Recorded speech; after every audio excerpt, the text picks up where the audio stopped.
దానికి సంబంధించినటువంటి శ్రీనివాసరెడ్డి గారు మాట్లాడుతూ పంట కాలువల నిర్మాణం కంటే ముందు ప్రాజెక్టు మెయిన్ కెనాల్స్ నిర్మాణమే పూర్తి చేయాలని చెప్పడం జరిగింది. దానికి నిధులు కావాలని అంటారు. వాస్తవమే. మీరు మెయిన్ కెనాలు ఎక్కడ పూర్తి చేయాలంటే ఆగిపోయినటువంటి వీరప్రాయనపల్లె మండలంలో ఆగిపోయినటువంటి రెండో దశ పనులు నగిరి వరకు తీసుకొని పోయేటువంటి మెయిన్ కెనాల్ ఏదైతే ఉందో కడప మీదుగా రాజంపేట కోడూరు మీదుగా ఆ కెనాల్కు సంబంధించినటువంటి అటవీ అనుమతులు తీసుకురావాల్సింది మీరు కాదా? డబుల్ ఇంజన్ సర్కార్ అనేటువంటి పైన కింద మేమే ఉన్నామని చెప్పిన తర్వాత అనుమతులు తేవాల్సినటువంటి బాధ్యత మీ పైన లేదా? ఒకవైపు ఏమో గ్రీన్ ఫీల్డ్ ఎక్స్ప్రెస్ హైవే రోడ్డుకు మాత్రం అనుమతులు వస్తాయి, గాలేరు నగరికి ఎందుకు అనుమతులు రావు? దీన్ని ఎందుకు మీరు ఇనిషియేట్ తీసుకొని ప్రభుత్వం నుంచి తీసుకురాలేరు? ఇవి చేయకుండా ఇప్పటికిప్పుడు దాదాపు కడప జిల్లాలో విడిపోయిన కడప జిల్లాలో 70 టీఎంసీలు నీళ్లు ఉన్నాయి.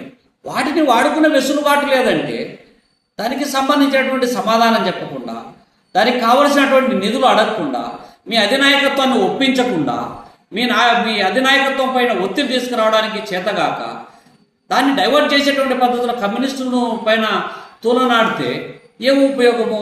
పైగా కమ్యూనిస్టులు చెప్తే ఈ 70 సంవత్సరాల్లో ఏం జరిగిందంట? కమ్యూనిస్టు పార్టీ యొక్క పోరాట ఫలితంగానే కృష్ణా జలాలు రాయలసీమకు మళ్లించాలని సాగినటువంటి వీరోచిత పోరాటాల వల్లే ఈరోజు రాయలసీమ ప్రాజెక్టులు పురుడు పోసుకుంటా ఉన్నాయి.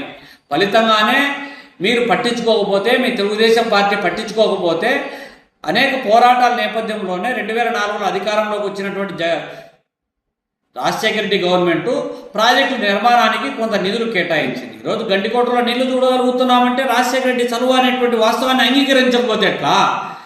ఆ రోజు కమ్యూనిస్టుల పోరాట ఫలితంగానే ఇవాళ గండికోట ప్రాజెక్టుకు ఎద్దులీశ్వరెడ్డి పేరు పెట్టింది. పోరాటాల ఫలితంగానే వెలుగొండ ప్రాజెక్టుకు పూలసుబ్బయ్య పేరు పెట్టింది. వీళ్ళు కమ్యూనిస్టులు కాదా? వీళ్ళ పోరాటాలు లేవా? ఇవాళ వెలిగల్లు ప్రాజెక్టు నుంచి బుగ్గవంక ప్రాజెక్టు వరకు అన్ని ప్రాజెక్టుల కోసం అహరహం కృషి చేసినటువంటి కమ్యూనిస్ట్ పార్టీ పైన మీరు మాట్లాడతారా? నిందలు వేస్తారా? కాబట్టి అనేకం ఈరోజు గండికోట నుంచి చిత్రావతికి కమ్యూనిస్ట్ పార్టీల ప్రతిపాదన కాదా లిఫ్టు? కాబట్టి అనేక రాయలసీమ ప్రాజెక్టులలో కమ్యూనిస్టులకు ఉన్నంత కాంట్రిబ్యూషన్ తెలుగుదేశం పార్టీకి లేదు, మీ నాయకత్వానికి లేదు, మీ అధినాయకత్వానికి లేదు. పైగా మీ యొక్క వైఖరి వల్ల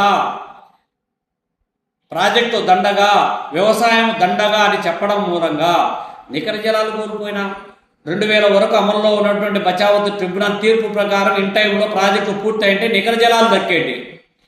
మీ యొక్క వైఖరి వల్ల నికర జలాలను కోల్పోయినాం. తర్వాత అయినా మీరేమైనా నిధులు కేటాయిస్తూ ఉన్నారంటే రాయలసీమ ప్రాజెక్టులకు నిధులు